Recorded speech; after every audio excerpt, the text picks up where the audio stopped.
afternoon, everybody. My name is Reilly and I'm the event manager for the RiverRock Belfast City Marathon.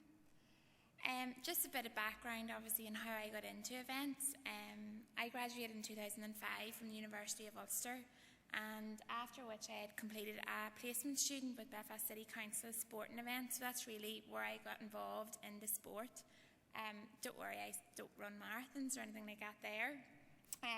Last year I went back to do a Masters in Event Management. There was a new course provided by the Ulster Business School in the University of Ulster, and I thought it was a good idea to go back and meet other people who were working in events and try and brainstorm my ideas with theirs.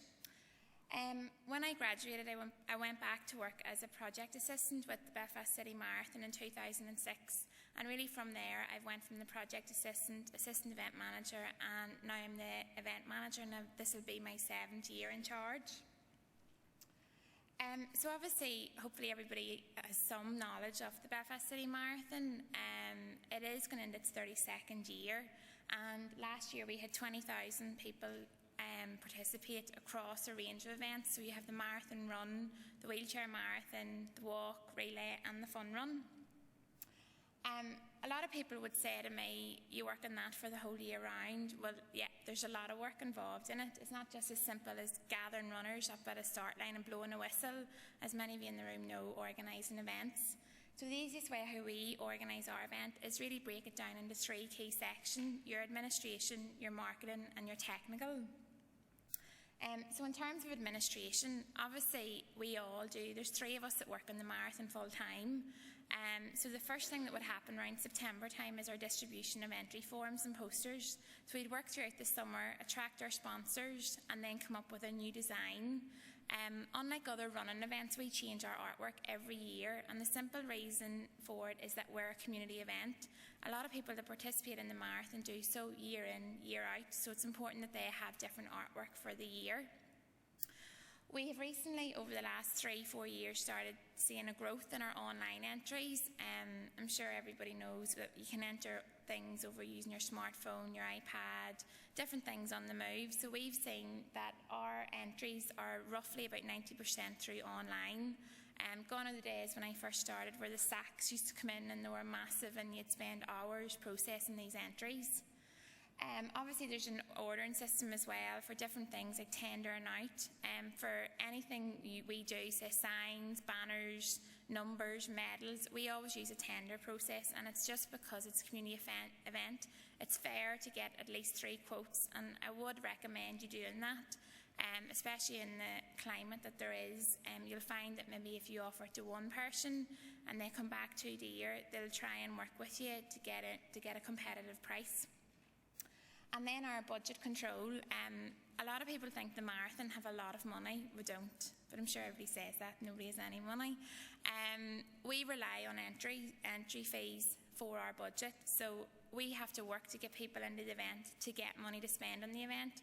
So it's one of those situations, if you don't get people, you don't have money. So we have to control our budgets very tight, and a lot of the money would be spent on marketing purposes, which we'll discuss in a while.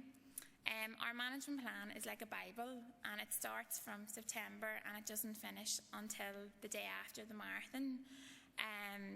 Obviously I'm going to speak about volunteer recruitment, but we would need a lot of volunteers throughout the year for pack assembly, pack collection and race day. We make all our packs ourselves in-house, so it's 3 people making about 13,000 packs. We bring in some volunteers to help us, but it's very difficult, obviously, to recruit volunteers during the day to make up the packs. It's a very mundane process. It's like working really on a production line. And then the last aspect of administration is our selection of our charity. We change our charity every year to try and give a charity in Northern Ireland the benefit of raising money being associated with the marathon. Last year we had the Northern Ireland Children's Hospice, and they raised over £350,000 from being associated with us. So it's a massive, massive thing for a charity to be selected with the marathon. So in terms of marketing, we have a marketing plan, and we separate our marketing plan into a local campaign and a national/international campaign. Locally, our marketing would start in September, but we really don't push it until after Christmas. The reason being is a lot of people don't think of entering the event. We have over 3,500 marathon runners, and probably about 30 or 40% of those people are out-of-state runners. So they're really what we focus on from September to December, January.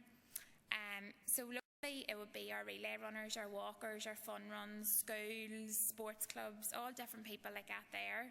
So what we would do is we'd have a press release calendar which we start in January, and we would try to get something in the press every week, whether it's in the media, the newspapers, radio, or a lot is on our social media sites now. I think for the third year our Facebook site is over 3,000 followers, which is fantastic because we started in the first year I think with maybe 300. We would also have big massive billboards around the city centre, but recently in the last 2 years we've changed that. A lot of people think that the Belfast City Marathon is just for people from Belfast, so it's trying to change that stigma. So we actually go to different towns and cities across Northern Ireland. We go into their leisure centres, their libraries, their information points, shopping centres, and distribute all our entry forms around them. I think maybe 2 years ago when I went down to Skillen, the person just couldn't believe that I had left Belfast and wondered why she would want to come to the Belfast City Marathon. So things like that are very, heart-moving for us to be a part of. Last year we started a campaign in shopping centres where we're trying to really get rid of the idea that you need to look like Paula Radcliffe to run a marathon. Believe me, you don't. You want to see the shapes and sizes across our finish line.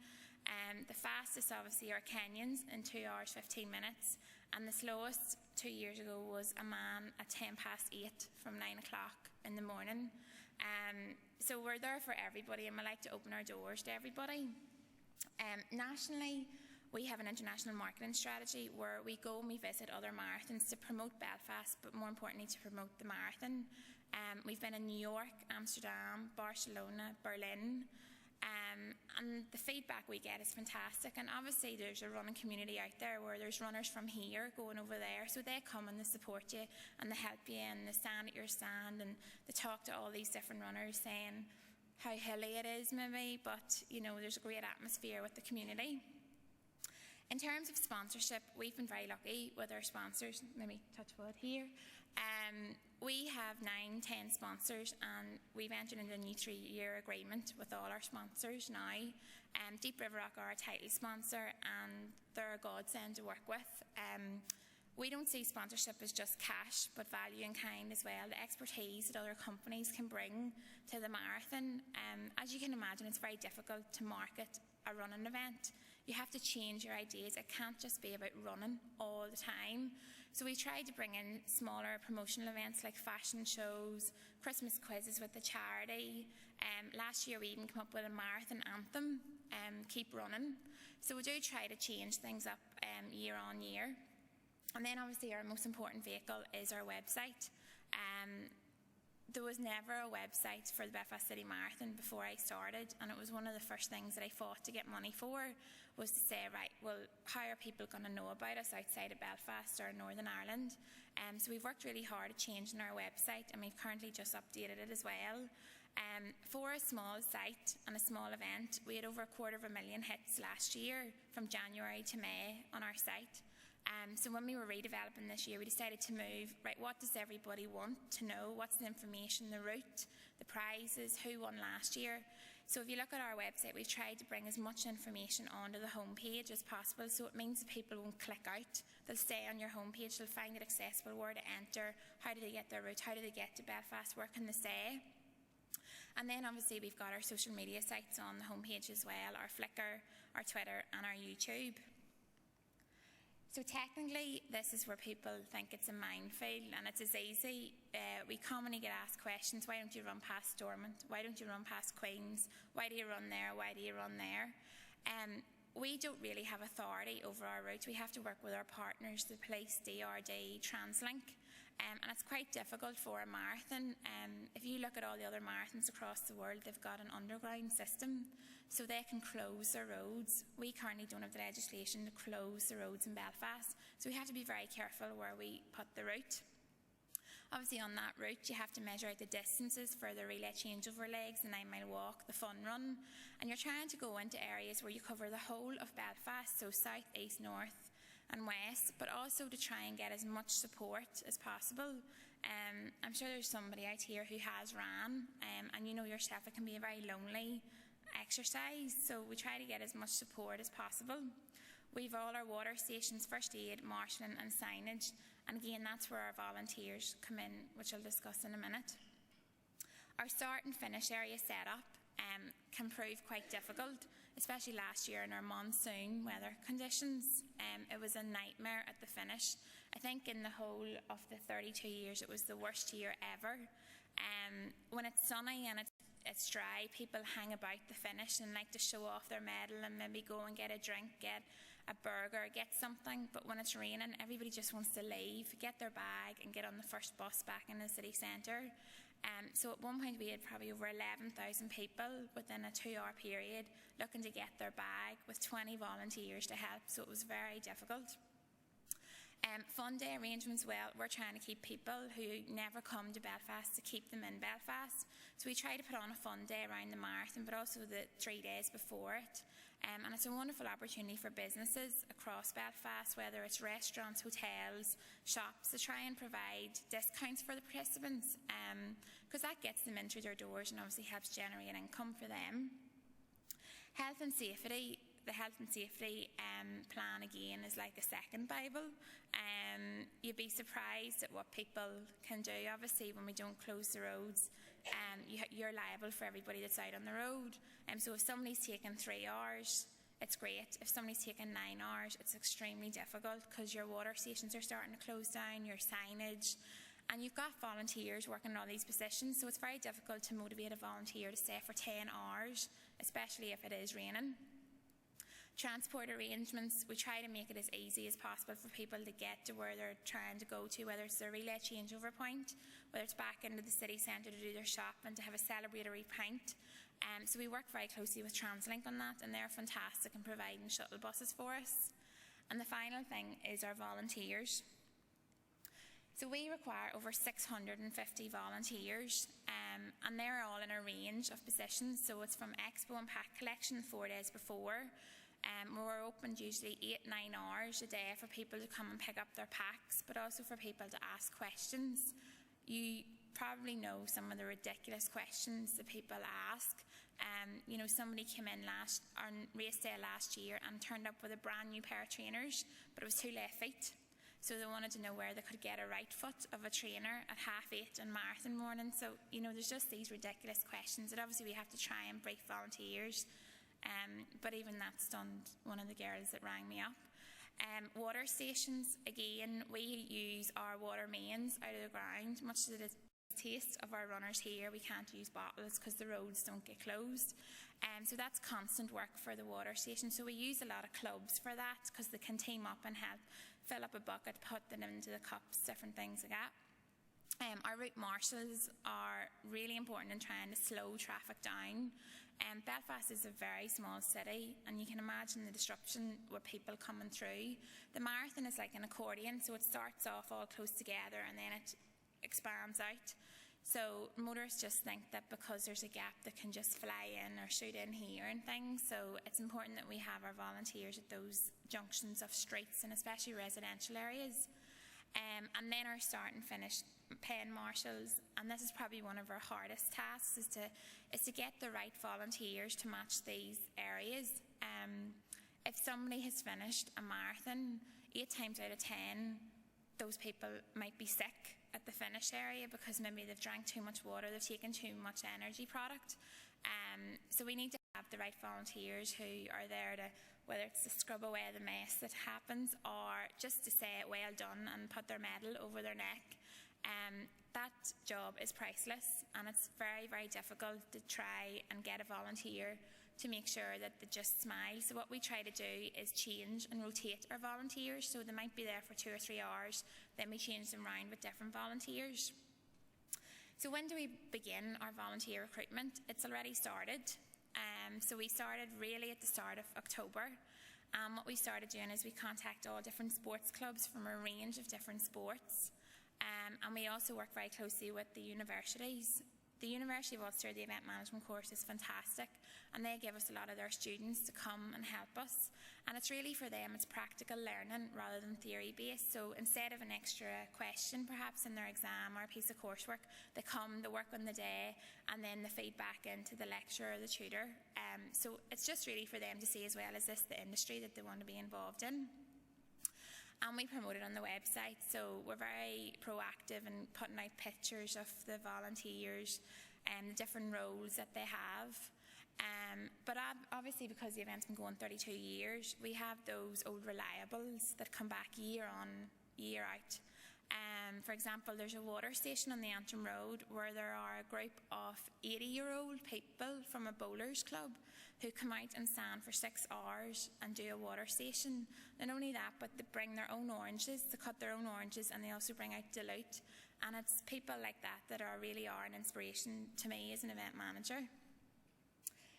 So what do the volunteers get?